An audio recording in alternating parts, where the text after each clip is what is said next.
Okay, so I just had to make a video about this because this has to be one of my most hyped video games in a very, very long time. We're talking about Starfield here, a game that's been in development for 15 years and yet wasn't really kicked off until about 7 years ago. There's a lot of new details from multiple people at Bethesda talking about the game, which just might be Xbox's biggest game in their history. Let's get into what's being said and get into new details of what I think is the best parts of this new reveal. Let's do this because there's a lot to talk about.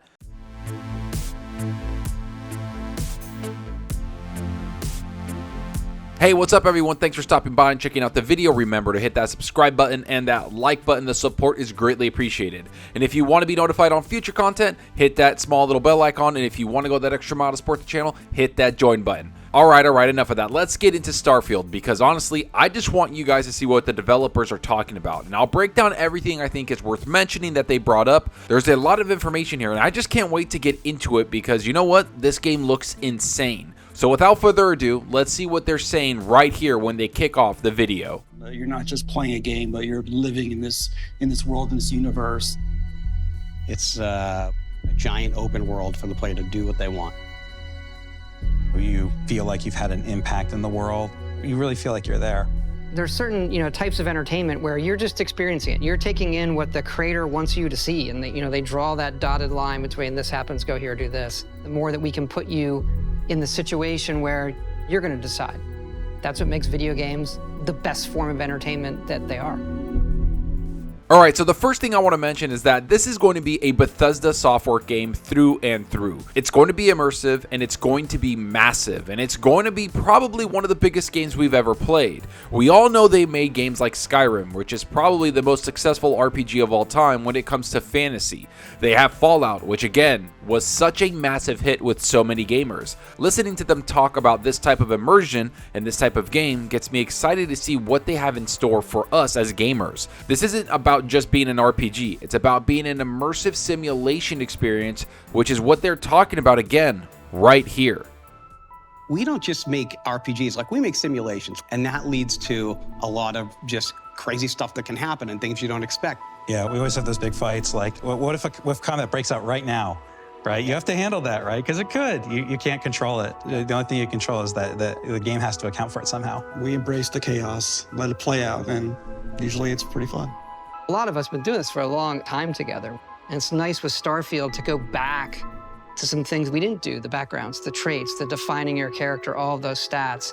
And I think there's so many games now that do those things that people are ready for something that does a lot of the things that, older hardcore RPGs, some that we used to do, doing those again in a new way. I mean, come on, people. They're talking about not only being chaotic and everything working in the world and having the world be lived in where you have to embrace the fact that pretty much anything can happen to you. It's what made Skyrim so amazing to me when I first played that game. I could be walking around doing something and boom, a giant is attacking me. Dragons, mutated skeletons, mud people, or a dwarf underground city or cave could come up out of nowhere. It's what made the game so appealing. And that's exactly what they're talking about right here when it comes to Starfield. You have to be prepared for the chaos the living world can provide you. Yet the most interesting thing about this is the fact that it brings up hardcore old school RPGs.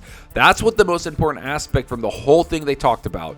They want to go back and give players stats, give you the freedom to create your character any way you want. This is something that Elden Ring knocked out of the park. You can build your character any way you want once you level up. You can respec, get better stats to change how you want to play, putting the game truly in the gamer's hands. That's priceless to me.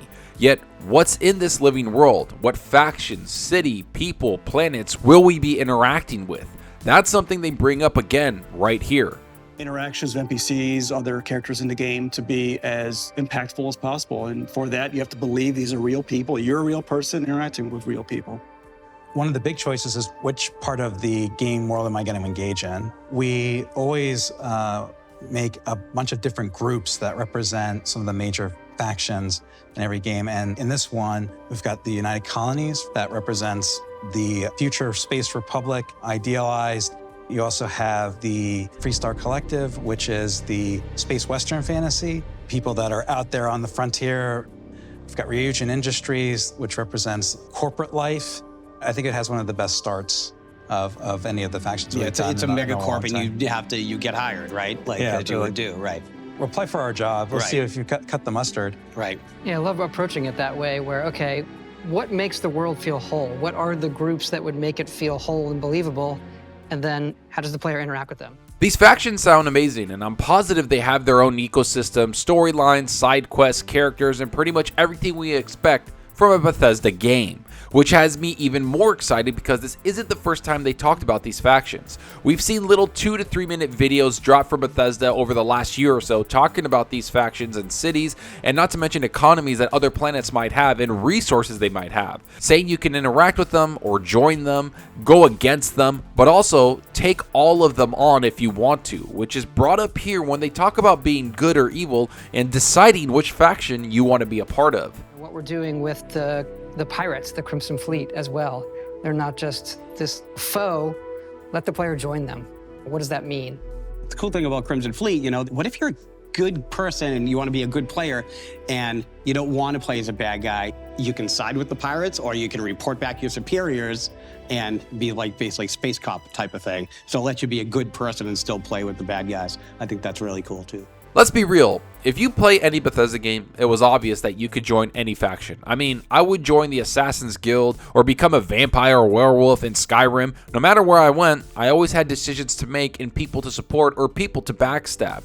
So I understand there will be pirates and other factions we can take on, join, double cross, or whatever you want to do. It's going to be up to the player because that's what these games are. They let you create your own journey. You name it, you can probably do it. Yet all these factions and all of these planets are almost planned to me. The best thing about these games is the adventure I create for myself, which is brought up right here by Todd Howard. No matter what story we write, the one the players tell themselves is the one that they think about and love the most, and the companions. Couldn't have said it any better. There will be companions there. There will be people that are a part of your game, yet it's up to you on how you want to explore this world and how you want to play it. That's the best part about this game to me, and it's the best part about any RPG that's made. Let me make the adventure my own. And to be honest, I'm getting old school RPG feels from this game. Almost like they went back and looked at how they created games old school with Oblivion and all their other games that were massive RPG successes. It's awesome that we're the ones in control of this game, much like the end of the video mentions right here when they talk about what their grander scale of what they wanted this game to truly be about. At the end of it, we want the players to have told their own journey, but then look back at it and we're asking the big questions. Why are we all here? Where is it leading? And what's next for humanity? And that's the end of everything. I'm glad I got to break it all down and share it with you. And to be honest with you, I don't think we've even scratched the surface of this game. I think we really need to wait for this summer to see gameplay that's probably going to be there at E3. I'm sure that will be a very, very small sliver of what this game is all about, because this just might be Bethesda's most ambitious game they've ever made and ever played. Not to mention, it's definitely Xbox's biggest game in their history when you look at the sheer scale of what Bethesda is trying to accomplish with this game. I mean, there's a fact that I'm pretty sure was there when they were buying Bethesda and ZeniMax, that they made this deal where Starfield is not going to go on other platforms. It's going to be Xbox and PC only with the cloud. Basically, an Xbox exclusive game on the console side. That was something that was in the contract, something that was in there during the acquisition, so you know this game is going to be that much bigger, especially since it's Bethesda's newest IP in 20 years. This is their first franchise that they're making outside of Elder Scrolls and Fallout, where they're concentrating on space. Either way, I'm excited, and I can't wait to go across the galaxy looking at everything, exploring, and basically living the Firefly type of life. That's what this reminds me of. It reminds me of that show Firefly, where you're going around, doing anything you want, fighting pirates, fighting people, going through different economies, going to different planets. It's just awesome to see, and I can't wait to get my hands on it, and from the looks of it, this game is in really good hands. But enough of what I think about all this. Tell me what you think about this. Are you excited for Starfield? Have these breakdowns of the game gotten you excited for it? Do you want to see more gameplay soon? Will we see gameplay at E3 this year? How big is this game going to be? What has you the most excited when you look at everything that was shown from these developers? Go down below and let me know. And I hope you enjoyed the video, and if you did, please hit that subscribe button and that like button to support us at the channel more than you know. And give me a follow on Twitter at Zalker87. I'm always on there talking games and sharing my latest videos. Plus, I love interacting with everyone there, so get on Twitter and let's talk about gaming. Also, follow me on Xbox Live. My gamer tag is Zalker87, just like my channel name. See what games I'm playing, and let's compete in achievements for the month. So right now, you guessed it, Elden Ring. That's all I've been playing. That's all I want to play because it's such a good game. Sure, I jump into Rocket League and a couple of other Counter-Strike games with my buddies during the night and just have some fun while I'm playing multiplayer with them. But most of the time, it's been Elden Ring through and through. I just can't stop playing the game. I'm exploring the world. I just got to the capital. I started doing dungeons in there, which are way more elaborate and a lot bigger than the dungeons that I saw before. And I'm going to go around fighting bosses because I know a lot of my friends have beaten the game, but work has been kind of insane. I haven't gotten around to playing it that much. But lately, I'm going to get into it probably this weekend and next weekend, and I'm going to try to finish it off because, man, that game's insane. And I know there's more games coming out. So let me know what you're playing. Are you playing Elden Ring? Are you on your Xbox, your PS5, or are you on your PC? Let me know down below because that's what we're here for. It's talk games.